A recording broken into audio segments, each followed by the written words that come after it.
Next question है अ die is drawn 3 times event capital A and capital B defined as follows capital A 4 on the third row, capital B 6 on the first and fifth on the second row.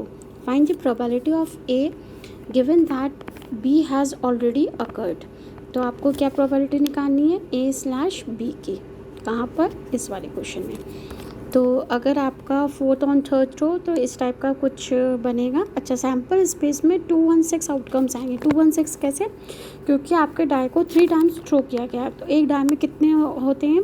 Even 6, तो 6 to the power 3 ये combination बनेंगे आपके 216। ठीक है, that is why sample space has taken as 216 outcomes.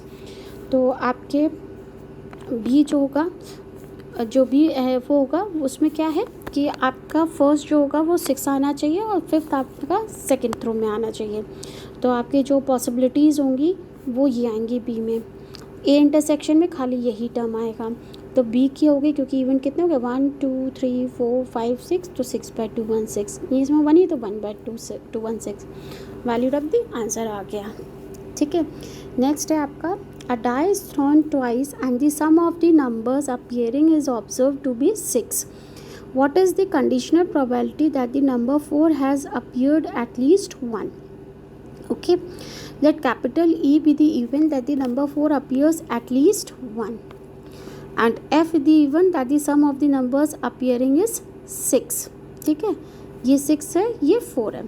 तो आपको probability निकालनी है P/E/F की। ठीक है, ये आपको, क्योंकि F अकर हो चुका है, प्रोबेबिलिटी ऑफ E फाइंड करनी है। तो आपने सबसे पहले E निकाला कि दी 4 अपीयर्स एटलीस्ट वंस। तो देखो हर एक कॉम्बिनेशन निकाली जिसमें आपका 4 एक बार आ रहा है और 2 बार आ रहा है तो भी ठीक है। F है, F क्या था आपका? That the even sum of the numbers appearing है 6। तो आपने ऐसे कॉम्बिनेशन लिए कि इन दोनों एलिमेंट का सम जो है वो हमेशा 6 आए। ठीक है, तो प्रोबेबिलिटी ऑफ ई होगी, कितने हो गए देखो 1 2 3 4 5 6 7 8 9 10 11 11/36।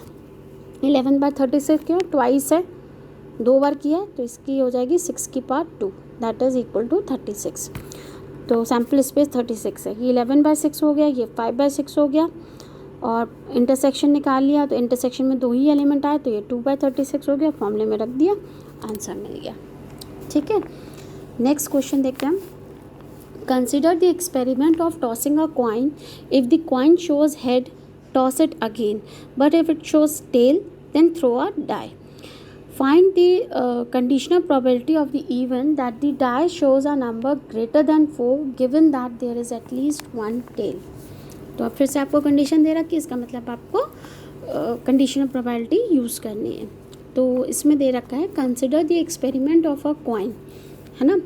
तो आपको एक एक्सपेरिमेंट करना है टॉसिंग अ कॉइन। आपने कॉइन टॉस किया रखा है, अगर वो हेड शो करे आपका कॉइन तो आप उसको दोबारा से आपको टॉस करना है। अगर वो टेल शो करता है तो आपको डाई थ्रो करना है।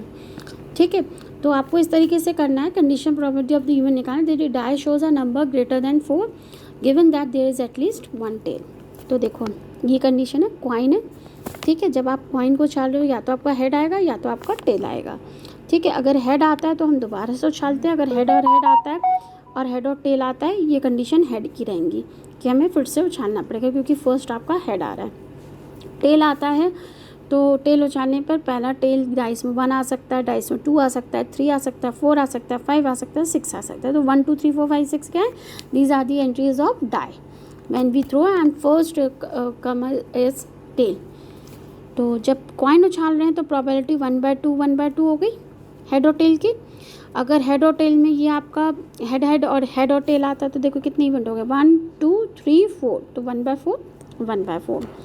जब टेल आता है तो आपके 6 हो गए। 6 में आपका मतलब हर एक इवेंट को देखो तो 12 हो गए, तो हर एक की प्रोबेबिलिटी 1/12 1/12 1/12 1/12 हो गई। The sample space of the experiment may be expressed as, ये sample space दे रखा है आपका। ठीक है, where 1 2 3 4 5 6 7 8 9 10 11 12 13 14 15 16 ये सारे। ठीक है, where HS denotes the both the tosses result into head, and Ti denotes the first toss result into tail, and the number I appears on the die for I is equals to this.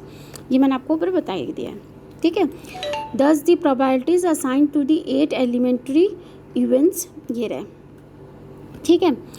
अब आपने माना कि F आपने event माना, there is at least one tail, और E आपने event मान लिया, the die show a number greater than 4. तो ग्रेटर देन 4 और आपका एक इवेंट कैसा होना चाहिए, पहला टेल, ठीक है. तो एफ़ में आ गया, एफ़ में तो आपका ये आ गया कि टेल 1 2 3 4 5 6. ई में आ गया ग्रेटर देन 4, तो T5 T6, ठीक है. पहला टेल होना चाहिए, यही तो आपने माना. देखो आपने एफ़ मानना है, there is at least one tail. E the event the die shows a number greater than 4. Greater than 4 में आपकी ये आ गए, ठीक है. और उसमें आ गया कि एटलीस्ट वन टेल होना चाहिए. तो एटलीस्ट वन टेल में देखिए हर एक सेट में कम से कम एक टेल है, और इसमें ग्रेटर देन 4 है डाई का. तो इंटरसेक्शन में आपका खाली 2 ही है. आपने प्रोबेबिलिटी ऑफ एफ निकाल ली, कितना देखो 1 2 3 4 5 6 7, 1 2 3 4 5 6 7 है ना. तो प्रोबेबिलिटी ऑफ एफ आपके कितना आ गया, ये 7 एलिमेंट्स आपने लिख दिए. एच बाय टी की कितनी है, एच और टी की 1/4, ये हमने वहाँ ट्री में लिखा हुआ है. और इनकी सबकी 1/12 आपने सॉल्व कर लिया 3/4. ई इंटरसेक्शन एफ की आपने देख लिया कौन सी, इन दोनों की 1/12 थी, आपने यहाँ लिख लिया, फॉर्मूले में रख दिया, सॉल्व कर लिया. एक बार फिर से देख लीजिए पीछे जो प्रोबेबिलिटीज़ है वो मैंने यहाँ लिख रखी है इस वाले में. किसकी 1/4 है, क्यों है, किसकी 1/12 है, क्यों है, ये मैं आपको भी इससे पहले समझा चुकी हूँ. So these are the solve problems which are based on the conditional probability. ये अच्छे से वीडियो देख लीजिए, समझ लीजिए. जो ना समझ में आए मुझसे मेरे व्हाट्सएप में पूछ लीजिए. इसके साथ ही मैं आप लोग को कुछ प्रॉब्लम्स दे रही हूँ जो आप लोग को खुद से सॉल्व करनी है, कंडीशनल प्रोबेबिलिटी पर डिपेंडेंट है. ओके.